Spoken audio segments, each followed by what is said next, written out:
అనిరుద్ధనామా దేవీ చ శాంతిరభవచ్చరదాం సహస్రం స్థిత్వా స్వమూర్తిభిరమూభిరచింత్య శక్తి ప్రద్యుమ్న రూపక ఇమాశ్చరమాత్మనేదాత్. భగవంతుడు వాసుదేవ రూపంతో మోక్షాన్ని ప్రసాదిస్తాడు. అదేవిధంగా సంకర్షణ రూపంతో భగవంతుడు సంహారాన్ని చేస్తాడు. ప్రద్యుమ్న రూపంతో భగవంతుడు సృష్టిని చేస్తాడు. అదేవిధంగా స్థితి, రక్షణ, పాలన ఏ రూపంతో చేస్తాడు అన్నటువంటి విషయాన్ని ఈ శ్లోకంలో ఆచార్యుల వారు చెప్తూ ఉన్నారు.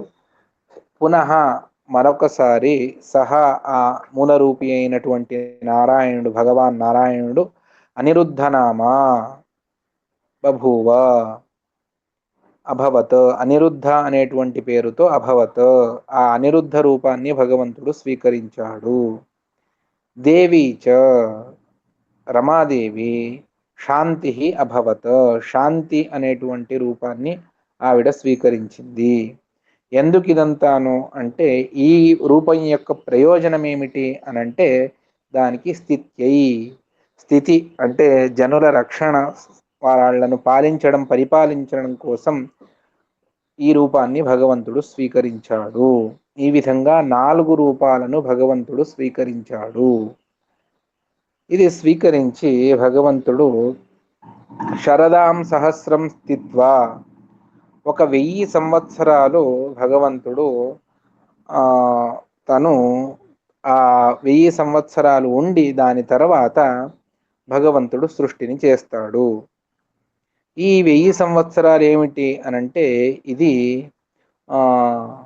మానవ సంవత్సరాల్లో 1000 సంవత్సరాలు, దేవమానంతో కాదు మానవమానంతో. అంటే మనకు ఉండేటువంటి 1 సంవత్సరం, 2 సంవత్సరాలు, ఈ విధంగా 1000 సంవత్సరాల తరువాత భగవంతుడు సృష్టిని చేస్తాడు.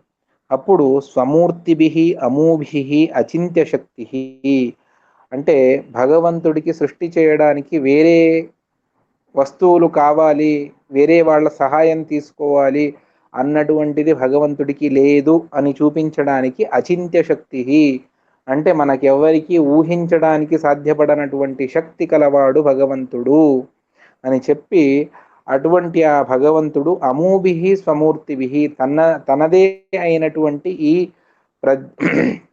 వాసుదేవ, సంకర్షణ, ప్రద్యుమ్న, అనిరుద్ధ మొదలైనటువంటి రూపములతో భగవంతుడు స్థిత్వా ప్రద్యుమ్న రూపక ఇమాన్ చరమాత్మనే అదాత్.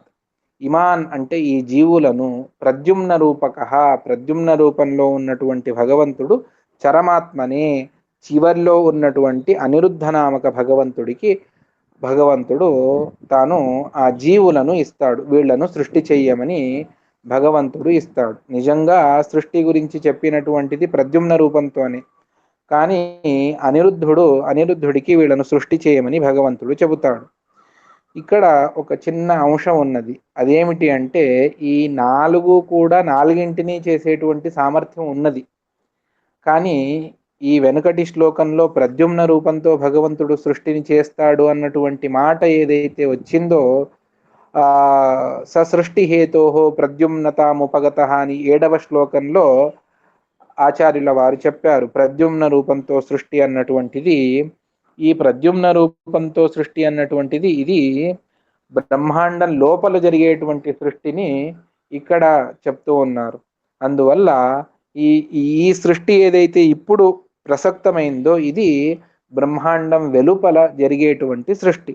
దేవతలకు అనేక సార్లు సృష్టి ఉంటుంది, మానవులకు బ్రహ్మాండం లోపలనే సృష్టి ఉంటుంది తప్ప బ్రహ్మాండం బయట సృష్టి లేదు. ఎందుకు అంటే బ్రహ్మాండం బయట తత్వములను సృష్టించాలి. మహత్తత్వాన్ని, అహంకారతత్వాన్ని, బుద్ధితత్వాలను, ఇంద్రియతత్వాలను సృష్టి చేయాలి.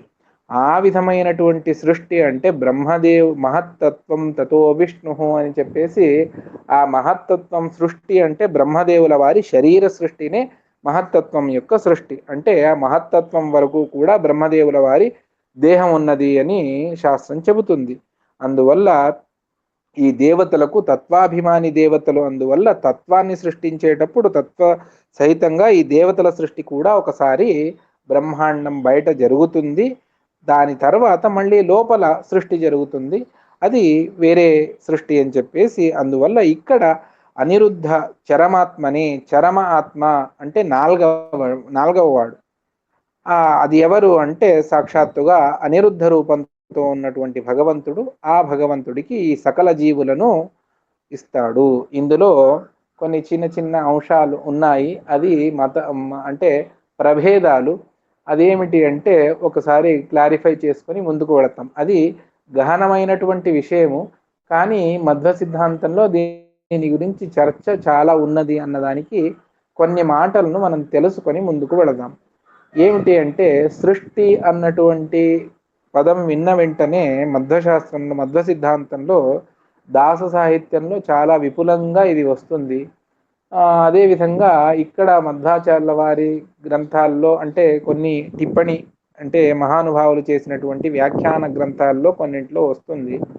ముష్టి సృష్టి, సర్వ సృష్టి అన్నటువంటి రెండు పక్షాలు ఉన్నాయి. అంటే భగవంతుడు అందరినీ సృష్టి చేయడు, ఒక ముష్టిని, జీవరాశుల్లో ఉన్నటువంటి వారిని ఒక ముష్టి తీసుకొని భగవంతుడు సృష్టి చేస్తాడు అన్నటువంటి ఒక విషయం ఉన్నది. దానికి అనుబంధంగా లేదు, భగవంతుడు సదాకాలంలో ఎల్లప్పుడూ సకల జనులను కూడా సృష్టి చేస్తాడు అన్నటువంటిది ఒక సిద్ధాంతము. ఇందులో ప్రమాణాలు ఎక్కువగా సర్వ సృష్టి విషయంలోనే ఉన్నాయి.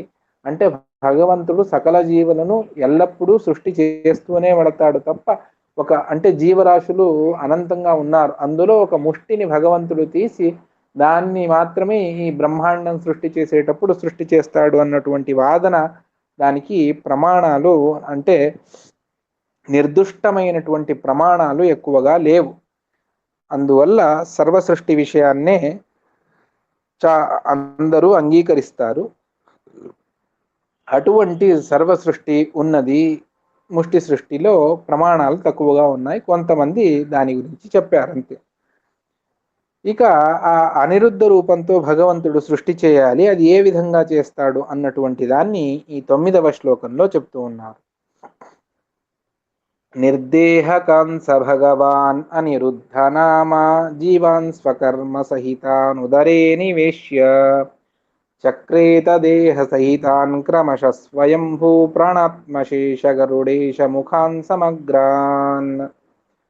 సహా భగవాన్ అనిరుద్ధ నామ, షడ్గుణైశ్వర్య పరిపూర్ణుడైనటువంటి ఆ భగవంతుడు, అనిరుద్ధ రూపంలో ఉన్నటువంటి భగవంతుడు, నిర్దేహకాన్, దేహము లేనటువంటి, అంటే దేహమే లేదా అనంటే దేహం ఉన్నది కానీ దేహం లేదు. ఏమిటి నిర్దేహక? ఇక్కడ దేహ శబ్దంతో స్థూల దేహాన్ని మనం వివక్ష చేస్తూ ఉన్నాం, దాన్ని చెప్పవలసి ఉన్నది ఆచార్యుల వారికి. అంటే ఈ పాంచభౌతికమైనటువంటి దేహము అది లేనటువంటి జీవులు, వాళ్లకు లింగదేహం ఉన్నది కానీ ఈ ప్రాకృతమైనటువంటి దేహం వాళ్లకు లేదు. అందువల్ల వాళ్లను నిర్దేహకాన్ అని పిలిచారు. నిర్దేహకాన్ జీవాన్, వాళ్ళు ఎటువంటి వారు అంటే స్వకర్మ సహితాన్, అంటే అనాది కాలం నుండి వాళ్ళు తమ తమ కర్మలను వాళ్ళు ఆచరించి పుణ్యపాపాలను సంపాదించి పెట్టుకున్నటువంటి జీవులు. వాళ్ళందరూ కూడా అనాది కాలంలో సంసారంలో ఉన్నారు, అందువల్ల అప్పటి నుంచి అనాది కాలం నుండి కర్మను చేస్తూనే ఉన్నారు. ఆ చేయడం వల్ల మంచి పనులు చేస్తే పుణ్యాన్ని సంపాదించారు, పాప పనులను చేస్తే వాళ్ళు అంటే దుష్కర్మలను ఆచరిస్తే పాపాన్ని సంపాదించారు. ఈ విధంగా స్వకర్మ సహితాన్ అంటే ప్రతి ఒక్కరికి వాళ్ళ బ్యాంక్ అకౌంట్లో లెక్కలేనంతగా వాళ్లకు పుణ్యకర్మలు ఉన్నాయి, పాపకర్మలు ఉన్నాయి. ఇక వాళ్లకు సుజీవులైతే వాళ్ళు నిష్కామ కర్మను కూడా కాస్త చేసుకొని పెట్టుకున్నారు. అటువంటి స్వకర్మ సహితాన్ అంటే తమ తమ ప్రాచీన కర్మ సహితులైనటువంటి ఆ జీవులను ఉదరే నివేశ్య, ఉదరంలో ఆ అనిరుద్ధ రూపంతో ఉన్నటువంటి భగవంతుడు తన కుక్షిలో ఉంచుకొని క్రమశః కాలక్రమానుగుణంగా, అదేవిధంగా దేశక్రమానుగుణం, ఈ విధంగా రెండు క్రమాలను చెబుతారు. కాలక్రమేణ, ఆధిక్య క్రమేణ. కాలక్రమం అంటే ఒకరి తర్వాత ఒకరు, ఒకరి తర్వాత ఒకరు, ఈ విధంగా. ఆధిక్య క్రమేణ అంటే తారతమ్యానుసారంగా కూడాను వాళ్ళలో సృష్టి అన్నటువంటిది ఉంటుంది. ఆ విధంగా క్రమంగా స్వయంభు ప్రాణ ఆత్మశేష గరుడ ఈశ ముఖాన్ సమగ్రాన్ దేహ సహితాన్ చక్రే. అంటే ఎవరు బ్రహ్మ పదవికి యోగ్యులైనటువంటి జీవులున్నారో వాళ్లను బ్రహ్మగా స్వయంభూ అని చేశారు. ఎవరైతే వాయు పదవికి వచ్చేవాళ్ళు ఉన్నారో వాళ్లను ప్రాణాత్మ అంటే వాయు. అదేవిధంగా శేష పదవికి అంటే వెనకటి కల్పనలో ఉన్నటువంటి వాయుదేవుల వారు బ్రహ్మ పదవికి ఈ కల్పనలో వచ్చారు. అదేవిధంగా వెనకటి కల్పనలో ఉన్నటువంటి రుద్రదేవుల వారు శేష పదవికి వచ్చారు. ప్రాణాత్మ అంటే వెనకటికి 3వ స్థానంలో ఉన్నటువంటి వారు, అంటే 100 నుంచి లెక్కించుకుంటూ వస్తే ఇటువైపు 3వ స్థానం. ఆ 3వ స్థానంలో ఉన్నటువంటి రుజువులు లాతవ్యాన్ని చెబుతారు. ఆ విధమైనటువంటి రుజువులు వాళ్ళు 2వ స్థానానికి వస్తారు. ఈ విధంగా గరుడ ఈశ అంటే రుద్ర ఇటువంటి దేవతలను, సమగ్రమైనటువంటి దేవతలను దేహ సైతాన్ చక్రే, వాళ్లకు దేహాన్ని భగవంతుడు, స్థూల దేహాన్ని భగవంతుడు ప్రసాదించాడు. ఆ స్థూల దేహంతోనే వాళ్ళు తమకు యోగ్యమైనటువంటి కర్మలను భగవంతుడు ఏదైతే ఆదేశించాడో అటువంటి కర్మలను వాళ్ళందరూ కూడా చేస్తారు. అందువల్ల ఈ స్థూల దేహాన్ని ఇచ్చాడు. ఇదే మనం వెనుకటికి తెలుసుకున్నటువంటి మిశ్ర సృష్టి. ఉన్నటువంటి జీవులకు దేహ సంబంధాన్ని ఇవ్వడమే సృష్టి. ఇటువంటి సృష్టిని భగవంతుడు అనిరుద్ధ రూపంతో, ఇది బ్రహ్మాండం బయట చేసేటువంటి సృష్టి, దేవతా సృష్టిని భగవంతుడు చేశాడు. మానవులకు అంటే భూమి మీద జన్మించేటువంటి వారికి బ్రహ్మాండం లోపలనే సృష్టి చేస్తాడు తప్ప బయట వాళ్లకు సృష్టి అన్నటువంటిది లేదు. ఇది దేవతా సృష్టిని. అందువల్లనే ఈ దేవతల గురించినే అక్కడ చెప్పారు. సరే, ఇన్ని రూపాలను భగవంతుడు తీసుకున్నాడు అంటే భగవంతుడికి భేదమున్నదా అన్నటువంటి సందేహం కలుగుతుంది. అందువల్ల ఆ సందేహాన్ని నివారించడం కొరకు ఇక్కడ చెబుతారు. అటువంటి భేదం భగవంతుడికి లేదు. ఇక భగవంతుడు ఈ 5 రూపాలతోనే ఉన్నాడా? ఒకటి మూల రూపం, నారాయణ రూపం, తరువాత వాసుదేవ, సంకర్షణ, ప్రద్యుమ్న, అనిరుద్ధ అన్నటువంటి 4 రూపాలను భగవంతుడు స్వీకరించాడు. అవి ప్రాదుర్భవించాయి. ఆ విధంగా 5 రూపాల భగవంతుడికి అనంటే దాని గురించి చెబుతారు ఈ శ్లోకంలో. 10వ శ్లోకం. పంచాత్మక స భగవాన్ ద్విషడాత్మకో భూత్ పంచద్వయీ శతసహస్ర పరోమితశ్చ ఏకః సమోప్యఖిల దోష సముజ్జితోపి సర్వత్ర పూర్ణగుణకోపి బహూపమో భూత్. పంచ సహ ఆ భగవంతుడు పంచాత్మక 5 రూపాలను ఇక్కడ మనకు తెలిపారు. మొట్టమొదట మూల రూపం నారాయణ రూపం, దాని ద్వారా ప్రాదుర్భవించినటువంటి 4 రూపాలు, అవి మొత్తం కలిపి 5. అటువంటి ఆ భగవంతుడు ద్విషడాత్మక అభూత్. 2 ఆర్లు, ద్వి అంటే 2, షట్ అంటే 6, 2 ఆర్లు అంటే 12 రూపాలను తీసుకున్నాడు. అదేమిటి అంటే కేశవాది దామోదరాంత మనం సంధ్యావందనంలో చెప్పుకునేటువంటి కేశవ, నారాయణ, మాధవ, గోవింద, విష్ణు, మధుసూదన, త్రివిక్రమ, వామన, శ్రీధర, ఋషి, పద్మనాభ, దామోదర, ఈ విధమైనటువంటి రూపాలు ఏవైతే ఉన్నాయో ఇవి 12 రూపాలు. ఇది ద్విషడాత్మక అభూత్. అదేవిధంగా పంచద్వయి 5 యొక్క రెట్టింపు, పంచద్వయి 10 రూపాలు. అదేమిటి అంటే మనకు తెలిసినటువంటి మత్స్య, కూర్మ, వరాహ, నారసింహ, వామన, భార్గవ, రాఘవ, కృష్ణ, బుద్ధ, కల్కి మొదలైనటువంటి ఈ పంచద్వయి అంటే దశావతారాలను భగవంతుడు స్వీకరించాడు. అదేవిధంగా భగవంతుడికి శతరూపాలు కూడా ఉన్నాయి. అదేమిటి అంటే నరనారాయణాది శతరూపములు, నారాయణాది శతరూపములు అని చెబుతారు. అటువంటి ఆ నారాయణాది శతరూపాలను కూడా భగవంతుడు స్వీకరించాడు. దాని తరువాత శత, సహస్ర, పర, అమిత, ఈ విధంగా భగవంతుడి రూపాలున్నాయి. శత గురించి తెలుసుకున్నాం. తర్వాత సహస్ర ఏమిటి అంటే విశ్వ విష్ణు వషట్కారాది విష్ణు సహస్రనామంలో వచ్చేటువంటి సహస్ర రూపాలు భగవంతుడికి ఉన్నాయి. అదేవిధంగా పర అంటే పరాది బహురూప అని చెప్పేసి పర అన్నటువంటి పేరుతో మొదలయ్యేటువంటి బహురూపాలు భగవంతుడికి ఉన్నాయి. అదేవిధంగా అమిత అంటే అజితాది అనంత రూపిణే నమః. అజిత అన్నటువంటి పేరుతో ఉండేటువంటి అనంత రూపాలు భగవంతుడికి ఉన్నాయి. ఇన్ని రూపాలు అంటే భగవంతుడికి అనంత రూపములు ఉన్నాయి అన్నటువంటిది శాస్త్రం చెబుతుంది. ఇందులోనూ అవాంతరం ఉన్నది. అదేమిటి అంటే రామరూపాలే భగవంతుడికి అనంతంగా ఉన్నాయి, కృష్ణ రూపాలే భగవంతుడికి అనంతంగా ఉన్నాయి. ఈ విధంగా ఒక్కొక్క రూపము భగవంతుడికి అనంతంగా ఉన్నది. అది కాకుండా ప్రత్యేకంగాను భగవంతుడి రూపాలు అనంతంగా ఉన్నాయి. ఈ విషయాన్ని ఆచార్యుల వారు బృహదారణ్యక భాష్యంలో చతుర్థాధ్యాయంలో చెబుతారు. స ఏవ దశధా ప్రోక్త విష్ణుర్మత్స్యాది రూపక. అదే భగవంతుడే మత్స్యాది రూపములతో 10 అవతారాలను భగవంతుడు స్వీకరించాడు. 100 నారాయణాధ్యాత్మ, 100 నారాయణాది రూపాలు. విశ్వాద్యాత్మ సహస్రక, విశ్వ విష్ణు వషట్కారాది సహస్ర రూపాలు. పరాది బహురూపో పరాది రూపో బహుదా, పరాది అనేక రూపాలున్నాయి. సో అనంతాత్మ అజితాదిక, అజిత అనేటువంటి పేరుతో ప్రారంభమయ్యేటువంటి అనంత రూపములతో భగవంతుడున్నాడు. ఈ విధంగా భగవంతుడి రూపాలు 4, 5 అని మాత్రం తెలుసుకోవద్దండి. అనంత రూపాలు భగవంతుడికి ఉన్నాయి. ఆ మూల నారాయణ రూపంతోనే ఇవన్నీ కూడా ప్రాదుర్భవిస్తాయి. ఏకః సమః. ఇక్కడ విశేషాన్ని చెబుతూ వెళతారు. ఇన్ని రూపాలున్నాయి అంటే భగవంతుడికి భేదం ఉన్నదా అని అంటే లేదు. బహుత్వ సంఖ్య ఉన్నా కూడా ఎక్కడెక్కడ బహుత్వ సంఖ్య ఉంటుందో అక్కడంతా కూడా భేదం ఉంటుంది అన్నటువంటిది ఒక నియమం. ఇవి చాలా ఉన్నాయి అని అంటే ఒక్కొక్కటి వేరు వేరు, అవి అంటేనే ఎక్కువగా ఉన్నాయి, చాలా ఉన్నాయి, బహుసంఖ్యాకంగా ఉన్నాయి అని. 1 డజన్ అరటిపళ్ళని తెచ్చాను. 1 డజన్ అరటిపళ్ళు అంటే అందులో 12 ఉంటాయి.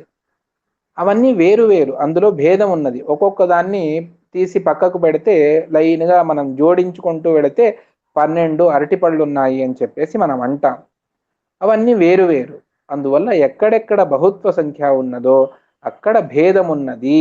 ఆ ఒక పండు మరొక పండుకు భేదం ఉన్నది. ఆ విధంగా ఇక్కడ కూడా బహురూపాలను భగవంతుడు స్వీకరించాడు. అందువల్ల భగవంతుడి రూపములలో భేదం ఉన్నదా అంటే అంటే నారాయణ రూపానికి ప్రద్యుమ్న రూపానికి, ప్రద్యుమ్న రూపానికి అనిరుద్ధ రూపానికి, అనిరుద్ధ రూపానికి సంకర్షణ రూపానికి ఈ విధంగా పరస్పరంగా భేదం ఉన్నదా అని అంటే సర్వథా భేదం లేదు. దాన్ని చెబుతారు ఏకః అంటే స్వగత భేద వివర్జిత. ఏకః అనంటే ఒకటి అని ఏ విధంగా అర్థం ఉన్నదో అదే విధంగా స్వగత భేద రాహిత్యము అన్నటువంటి అర్థం కూడా ఉన్నది. అందువల్ల ఏకః అంటే తనలో తనకు భేదం లేదు. అదేవిధంగా సమః గుణతారతమ్యం కూడా లేదు. అన్య రూపాలు భగవంతుడికి సమానమే. ఎక్కడ అంటే ఈ రూపంలో జ్ఞానం ఎక్కువ, మరో రూపంలో శక్తి ఎక్కువ, మరో రూపంలో స్వాతంత్ర్యం ఎక్కువ అని అనుకోవద్దండి. సమః. అదేవిధంగా సర్వరూపముల్లో అఖిల దోష సముజ్జితః అంటే ఏ రూపాన్ని భగవంతుడి రూపాన్ని మనం స్వీకరించినా కూడా అక్కడ ఒక్క దోషం కూడా భగవంతుడికి లేదు అన్నదాన్ని చెప్పడానికి ఇక్కడ అఖిల దోష సముజ్జితః. అజ్ఞానం లేదు భగవంతుడికి, అదేవిధంగా పారతంత్రం లేదు, సందేహం లేదు భగవంతుడికి, దుఃఖం లేదు, బాధ లేదు, సంసారం లేదు, జన్మ లేదు, జన్మ లేదు, మరణం లేదు, అదేవిధంగా రోగం లేదు భగవంతుడికి. తన స్థానం నుండి భ్రంశం లేదు, నాశనం లేదు, ఆలస్యం లేదు భగవంతుడికి. ఈ విధంగా దోషములు ఏవైతే మానవులకు ఉండాలి లేకపోతే దేవతలకు ఉండాలి అటువంటి ఏ విధమైనటువంటి దోషము కూడా భగవంతుడికి లేదు. అఖిల దోష సముజ్జిత. ఉజ్జిత అంటే తీసివేయడం, సముజ్జిత పరిపూర్ణంగా భగవంతుడు దోషాలను దూరం చేసుకున్నటువంటి, అంటే దోష సంపర్కమే లేనటువంటి వాడు భగవంతుడు. దోష సముజ్జితోపి సర్వత్ర పూర్ణగుణక, సకల రూపములలో కూడా భగవంతుడు పరిపూర్ణమైనటువంటి వాడు. అటువంటి ఆ భగవంతుడు బహూపమః అభూత్. ఉపమ అంటే దృష్టాంతం. జీవుల బహుత్వం ఏ విధంగా ఉన్నదో అదే భగవంతుడి బహుత్వానికి దృష్టాంతంగా మనం చెబుతాము. జీవ జడ బహుత్వం అది ఉపమా అంటే దృష్టాంతం. ఏ భగవంతుడికో అటువంటి భగవంతుడు బహూపమా అంటే జీవులలో బహుత్వము ఉన్నది, భేదము ఉన్నది. కానీ ఇక్కడ బహుత్వం మాత్రమే ఉన్నది తప్ప భేదం అన్నటువంటిది లేదు. మనకు దేవుడికి భేదమే ఉన్నది, అక్కడ వివాదం లేదు. ఇదే భేద సిద్ధాంతం. కానీ భగవంతుడి రూపములలో పరస్పరంగా అభేదం ఉన్నది. రామ అభిన్న కృష్ణ, కృష్ణ అభిన్న వరాహ, వరాహ అభిన్న వామన, వామన అభిన్న నారసింహ. ఈ విధంగా ప్రతి ఒక్క రూపములలో కూడా భగవంతుడికి అభేదమే ఉన్నది తప్ప భేదమన్నటువంటిది పరస్పర రూపముల్లో లేదు. అదేవిధంగా భగవంతుడి జ్ఞానానందాది గుణములకు భగవంతుడికి అభేదమే ఉన్నది తప్ప అక్కడ కూడా భేదం అన్నటువంటిది లేదు. భగవంతుడి క్రియలకు భగవంతుడికి అభేదమే ఉన్నది తప్ప భేదం లేదు. ఈ విధంగా తనలో ఉన్నటువంటి రూప గుణ క్రియ అవయవములు జాతి అని ఈ విధంగా ఉన్నటువంటి సకలములకు అభేదమే ఉన్నది అన్నటువంటిది సిద్ధాంతం. ఆ విధంగా భగవంతుడి రూపములలో అభేదమే ఉన్నది, అక్కడ భేదాన్ని సర్వథా చింతించరాదు. ఇక భగవంతుడి స్వరూపాన్ని చెబుతూ ఇటువంటి వాళ్ళు ఇంకెవరూ లేరు అన్నటువంటి దాన్ని ఆచార్యుల వారు మనకు చెబుతారు. దాని గురించి తెలుసుకుందాం. నిర్దోషపు 11వ శ్లోకం. నిర్దోషపూర్ణ గుణ విగ్రహ ఆత్మతంత్ర నిశ్చేతనాత్మక శరీర గుణైశ్చ హీనః ఆనందమాత్రకరపాదముకోదరాది సర్వత్ర చ స్వగత భేద వివర్జితాత్మా. ఆ భగవంతుడి స్వరూపాన్ని ఇంకా కాస్త స్పష్టంగా మనకు ఆచార్యుల వారు దాని గురించి ఇది అవశ్యంగా మీరు తెలుసుకోవలసినటువంటి సిద్ధాంతము అన్నటువంటి దాన్ని ఏదైనా శాస్త్రంలో 2-3 సార్లు చెప్పారు అంటే అది అవశ్యంగా మనం తెలుసుకోవలసినటువంటి సిద్ధాంతం. ఇందులో ఏ వివాదాన్ని చేసుకోవద్దండి, యథావత్తుగా అర్థాన్ని తెలుసుకోండి. అందువల్ల ఆచార్యుల వారు మళ్ళీ చెబుతారు, నిర్దోష పూర్ణ గుణ విగ్రహ ఆత్మతంత్ర నిశ్చేతనాత్మక శరీర గుణైశ్చ హీనః ఆనందమాత్రకరపాద ముఖోదరాది సర్వత్ర చ స్వగత భేద వివర్జితాత్మా. భగవంతుడు గుణస్వరూపుడు. ఆనందము, జ్ఞానము, శక్తి మొదలైనటువంటి గుణములతో ఆ గుణములే విగ్రహంగా ఉన్నటువంటి వాడు. మనం ఇంటిలో ఒక ప్రతిమను పెట్టుకుంటాం. అది పంచలోహందో, ఇత్తడిదో, తామ్రందో, రాగిదో ఏదో ఒక విగ్రహాన్ని మనం పెట్టుకుంటాం. ఆ విగ్రహమే భగవంతుడు కాదు. ఆ విగ్రహంలో అంతర్యామిగా భగవంతుడిని ఆవాహన చేసి మనం పూజ చేయాలి. ఇది ఆచార్యుల వారు తంత్రసారంలో చెప్పారు. అదేవిధంగా నప్రతీకేన హి సహ అన్నటువంటి బ్రహ్మసూత్రంలో కూడా చెబుతారు. అటువంటి గుణ విగ్రహం గుణస్వరూపుడు భగవంతుడు. ఎటువంటి గుణములు అంటే పూర్ణ గుణములు, ప్రతి ఒక్కటి కూడా పరిపూర్ణంగా ఉన్నటువంటి గుణములు. అదేవిధంగా ఆ గుణములు నిర్దోషములైనటువంటివి. ఏమిటి గుణములు నిర్దోషములు అనగా అనంటే, ఇప్పుడు మనకు ఆనందం కలుగుతుంది. ఎవరో అద్భుతంగా భగవంతుడిని కీర్తన చేస్తూ ఉన్నారు, రాగబద్ధంగా భగవంతుడిని అద్భుతమైనటువంటి దాసుల వారి పాటతో కీర్తన చేస్తూ ఉన్నారు.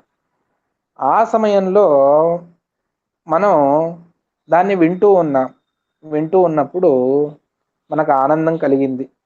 సుశ్రావ్యంగా కమ్మగా పాడుతూ ఉన్నారు, దాన్ని వింటూ ఆనందం కలిగింది. అంతలోపలనే మనకు అక్కడే కూర్చున్నటువంటి మనకు అక్కడి నుంచి ఒక చీమ వచ్చి కాలికి బాగా కరిచింది. చీమ కరిచిన వెంటనే కాస్త రక్తం కూడా వచ్చింది అనుకోండి. అప్పుడు ఆ ఆనందం దుఃఖ సహితంగానే ఉన్నది. అదేవిధంగా మనకు జ్ఞానం కలుగుతుంది. అది సందేహ సహితంగానే ఉంటుంది. ఒక్కొక్కసారి కొన్ని సందేహాలు ఎప్పటికీ మన నుంచి దూరం కావు. ఆ విధంగా సందేహ సహితంగానే, అజ్ఞాన సహితంగానే జ్ఞానం వస్తుంది. జ్ఞానం ఉన్నది 10 యూనిట్లు, కానీ మనకు అర్థమయ్యేది 5 యూనిట్లే. ఇంక 5 అలాగే ఉండిపోయింది. అటువంటప్పుడు అది దోష సహితమైనటువంటి గుణం. దుఃఖ సహితమైనటువంటి ఆనందం ఇది దోష సహితం. దుఃఖం ఇది దోషం. ఆ దోష సహితమైనటువంటి ఆనందం మనం కలిగితే అది మన నిర్దోషమైనటువంటి గుణం కాదు ఆనందము. అటువంటి ఆనందం. అదేవిధంగా జ్ఞానానికి సందేహము లేకపోతే భ్రాంతి సహితంగా, అజ్ఞాన సహితంగా ఉంటే అటువంటి జ్ఞానం అది పరిపూర్ణమైనటువంటి జ్ఞానం కాదు. అది నిర్దుష్టమైనటువంటి గుణము కాదు. శక్తి ఉన్నది, కొంచెమే ఉన్నది, పరిపూర్ణంగా లేదు. అశక్తి కూడా ఉన్నది. ఈ విధంగా మనకు ఉన్నటువంటి ప్రతి ఒక్క గుణం కూడా దోషసహితంగానే ఉంటుంది తప్ప దోషరహితంగా ఎప్పటికీ ఉండదు. కానీ ఇక్కడ భగవంతుడి ప్రతి ఒక్క గుణాలు కూడా దోషరహితమైనటువంటి గుణాలు. ఇంకెటువంటివి అంటే దీని గురించి ఆచార్యుల వారు చాలా అద్భుతంగా వివరణ చేస్తారు. దాన్ని శాస్త్రంలో వర్ణన చేస్తారు. మన గుణములన్నీ కూడా జన్మిస్తాయి. ఆ గుణములకు పుట్టుక ఉన్నది. ఎప్పుడూ ఆనందం ఉన్నదా? లేదు.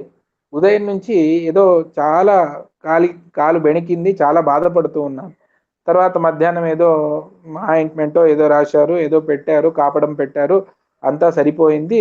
సాయంత్రానికి సరిపోయింది. అంటే సుఖం ఎప్పుడు కలిగింది నాకు అని అంటే సాయంత్రం వరకు బాధపడ్డాను. ఉదయం నుంచి బాధపడుతూనే ఉన్నాను, సాయంత్రానికి సుఖం కలిగింది. అంటే ఆ సుఖం నాకు జన్మించింది అని అర్థం. సుఖం పుట్టింది, కొంతసేపు ఉంటుంది, మళ్ళీ అది నాశనం అయిపోతుంది, మళ్ళీ మళ్ళీ కొత్త సుఖమే వస్తుంది. ఈ విధంగా మన గుణములన్నీ కూడా జన్మిస్తాయి, నాశనం అవుతాయి. సో వచ్చిందైనా కాసేపు సుఖ అనుభవించానా అంటే అది కూడా లేదు. మధ్య మధ్యలో ఆగిపోతుంది. మళ్ళీ అది ఆలోచన చేసుకుని సంతోషపడతాను. లాటరీలో ఎవరికో ఒక 50 లక్షలు వాడికి బహుమతి వచ్చింది. వచ్చిన వెంటనే చాలా సంతోషం కలిగింది. ఆ సంతోషంలోనే ఉన్నాడు. తర్వాత మళ్ళీ ఎవరో చెప్పారు, లేదు అక్కడ ఏదో నీ షాప్ ఉంది కదా, అందులో దొంగలు పడ్డారు. అంటే ఈ ఆనందం అప్పటికి కట్ అయిపోయింది. అప్పుడు కాస్త దుఃఖం వచ్చింది. మళ్ళీ ఆనందం కంటిన్యూ అవుతుంది. ఈ విధంగా ఉంటుంది.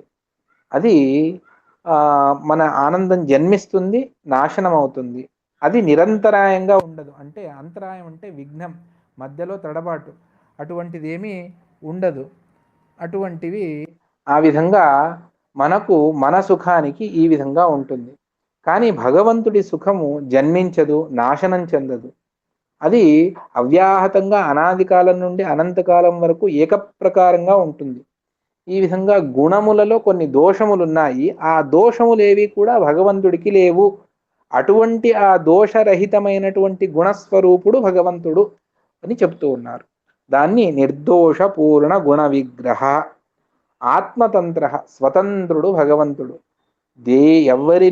ఎవరి నుంచి దేన్ని ఆశించినటువంటి వాడు భగవంతుడు. తన కొరకు ఎవరు ఏమి భగవంతుడికి అక్కర్లేదు. భగవంతుడికి లక్ష్మీదేవి కూడా అక్కర్లేదు. కానీ తన సేవకై తాను అనాది కాలం నుండి ఆమె యోగ్యత ఉత్తమంగా ఉన్నది, ఆమె సేవ చేసుకుంటూ ఉన్నది, అనుగ్రహాన్ని చేస్తాడు తప్ప లక్ష్మీదేవి ఉంటేనే భగవంతుడికి అంటే భగవంతుడు సుఖంగా ఉండగలడు, లేకపోతే భగవంతుడికి ఏమీ లేదు, తన వంట తాను చేసుకోలేడు, అటువంటివి ఏమీ భగవంతుడికి లేవు. ఆత్మతంత్ర, భగవంతుడు స్వతంత్రుడు. ఈ స్వతంత్రత్వానికి పరిష్కారాన్ని చాలా అద్భుతంగా తత్వసంఖ్యానంలో ఆచార్యుల వారు స్వతంత్ర అన్నటువంటి శబ్దాన్ని చెప్పినప్పుడు దానికి టీకాచార్యుల వారు, జయతీర్థుల వారు అద్భుతమైనటువంటి వ్యాఖ్యానాన్ని చేస్తారు. అది కాస్త శాస్త్రీయంగా ఉంది. ఇంకొకసారి ప్రసంగంలో ఎప్పుడైనా నేను దాన్ని చెప్పేటువంటి ప్రయత్నాన్ని చేస్తాను. అదేవిధంగా నిశ్చేతనాత్మక శరీర గుణైశ్చ హీన. నిశ్చేతన అంటే, చేతన అంటే చిత్ అంటే జ్ఞానం, అంటే శుద్ధమైనటువంటిది. నిశ్చేతన అంటే జడమైనటువంటివి. ఆ జడమైనటువంటి ఆత్మక అంటే స్వరూపం, జడస్వరూపమైనటువంటి అంటే జడమైనటువంటి శరీరము లేదు, గుణములు భగవంతుడికి లేవు.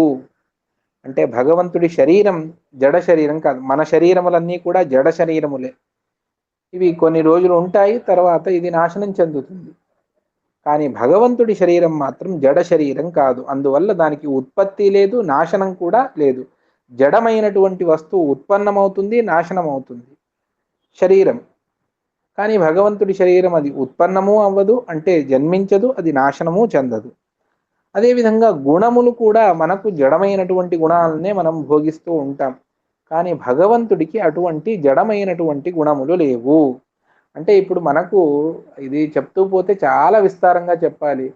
భగవంతుడికి జడమైనటువంటిది ఏది కూడా సంపర్కం కూడా కలగదు అని శాస్త్రం చెబుతుంది. భగవంతుడికి కిరీటాన్ని మనం వెంకటేశ్వర స్వామి దర్శనానికి తిరుపతికి వెళ్ళాం. తిరుమలలో భగవంతుడిని ఇవాళ ఓపెన్ చేశారు. మనకి ఎవరో చెప్పారు, ఏదో టికెట్ వచ్చింది, మనం వెళ్ళాము. అక్కడ చూసినప్పుడు అది ప్రతిమ. అందులో సచ్చిదానంద స్వరూపుడైనటువంటి భగవంతుడు ఉండి భక్తులకు అనుగ్రహాన్ని చేస్తాడు. అక్కడ మనకు కనిపించేటువంటిదే భగవంతుడు కాదు. అక్కడ అంతర్యామిగా సచ్చిదానంద స్వరూపుడైనటువంటి భగవంతుడు ఉన్నాడు. కానీ అక్కడ విగ్రహాలకు అద్భుతమైనటువంటి వజ్రఖచితమైనటువంటి కిరీటాన్ని, హస్తాభరణాలను అన్నిటినీ కూడా అక్కడ ప్రతిరోజు భగవంతుడికి అలంకారాన్ని చేస్తారు.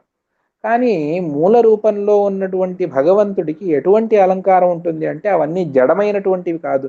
లక్ష్మీదేవినే కిరీటంగా మారుతుంది. భగవంతుడి యొక్క రూపమే కిరీటంగా మారుతుంది. అటువంటి చేతనమైనటువంటి వస్తువులనే భగవంతుడు ఆభరణంగా ధరిస్తాడు. ఇది చాలా విశిష్టమైనటువంటి తత్వాన్ని ఆచార్యుల వారు మధ్వాచార్యుల వారు మనకు తెలుపుతారు. ఈ విధంగా భగవంతుడి ఆ ఆభరణాలు కూడా అవేవి కూడా జడమైనటువంటివి కాదు. ఇక్కడ మనం జడమైనటువంటి వాటినే సమర్పణ చేస్తాం. కానీ అక్కడ జడమైనటువంటి వస్తువులు భగవంతుడికి ఇవ్వరు. మోక్షలోకంలో అంతా చిన్మయమైనటువంటి వస్తువులే భగవంతుడు వాడతాడు. భగవంతుడు వేసుకునేటువంటి పాదరక్షలు కానివ్వండి, భగవంతుడు కట్టుకునేటువంటి వస్త్రం కానివ్వండి, ఇవన్నీ కూడా చిన్మయమైనటువంటివి. లక్ష్మీదేవిని ఒక రూపంతో ఆ విధంగా ఉండి భగవంతుడికి సేవ చేస్తుంది. భగవంతుడు స్వీకరించేటువంటి అన్నం అది కూడా చిన్మయమైనటువంటి జ్ఞానానందాది రూపమైనటువంటి దాన్నే భగవంతుడు భోగిస్తాడు. అది ఎలా ఉంటుంది మనకు చూపివ్వండి అంటే కష్టం. శాస్త్రం ఈ విధంగా చెబుతుంది. అందువల్ల దాన్ని మనం ఆ విధంగానే తెలుసుకోవాలి. దీని గురించి ఆలోచన చేస్తూ వెళితే మార్గం మనకు దొరుకుతుంది. అటువంటి భగవంతుడికి ఏ విధమైనటువంటి జడ సంపర్కం భగవంతుడికి లేదు. అదేవిధంగా ఆనందమాత్ర కరపాద ముకోదరాది, కేవలం ఆనందమే ఉన్నటువంటి కర, చేతులు, పాదములు, ముఖ, ఉదర ఇవే మొదలైనటువంటి సకల అవయవములు కూడా భగవంతుడికి అది ఆనంద జ్ఞాన శక్తి స్వరూపమైనటువంటివే. అదేవిధంగా భగవంతుడి వెంట్రుకలు, మనకున్నటువంటి వెంట్రుకలు అవి జడమైనటువంటివి, తీసేస్తాము మళ్ళీ పెరుగుతాయి. అదేవిధంగా నఖములు అవి కూడా అది జడమైనటువంటివి, అవి తీస్తే మళ్ళీ పెరుగుతాయి. కానీ భగవంతుడికి ఉన్నటువంటి కేశములు కానివ్వండి, నఖములు కానివ్వండి, ఇవేవి కూడాను జడమైనటువంటివి కావు. అవి కూడా భగవంతుడికి చిన్మయమైనటువంటివే. అంటే మళ్ళీ అవయవంలో కూడా అభేదాన్ని ఆచార్యుల వారు చెబుతారు. అందువల్లనే ఆ భగవంతుడి నఖములు కూడా చిన్మయమైనటువంటివే, భగవంతుడి నుంచి అభిన్నమైనటువంటివే.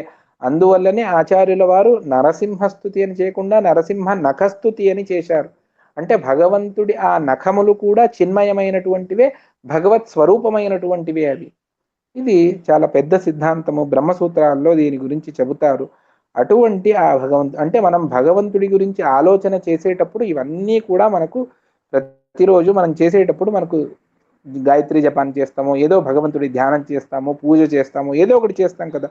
అప్పుడు భగవంతుడి స్వరూపం ఏ విధంగా ఉన్నది అని అంటే ఈ విధంగా ఉన్నది అని మనం ఆలోచన చేసుకోవాలి. అటువంటి ఆనందమాత్ర కరపాద ముఖోదరాది భగవంతుడి సర్వ అవయవములు కూడా జడమైనటువంటివి కావు. అవి కేవలం చిన్మాత్ర జ్ఞానానందాత్మకమైనటువంటి అవయవములు. అందువల్లనే భగవంతుడి స్వరూపం అప్రాకృతము అని అంటారు. ప్రాకృతము అంటే జడమైనటువంటిది, ప్రకృతి సంబంధమైనటువంటిది. ఆ ప్రకృతి సంబంధం లేనటువంటిది అప్రాకృతము అని అంటే ఇదే అర్థమే, జ్ఞానానందాది స్వరూపము. అది సర్వత్ర చ స్వగత భేద వివర్జితాత్మ. సర్వత్ర సర్వదేశ కాలముల్లో ఎక్కడా కూడా భగవంతుడి రూపములకు స్వగత తనలో భేద వివర్జితాత్మ, భేదం లేనటువంటి వాడు భగవంతుడు. ఆ విధమైనటువంటి స్వరూపం భగవంతుడిది.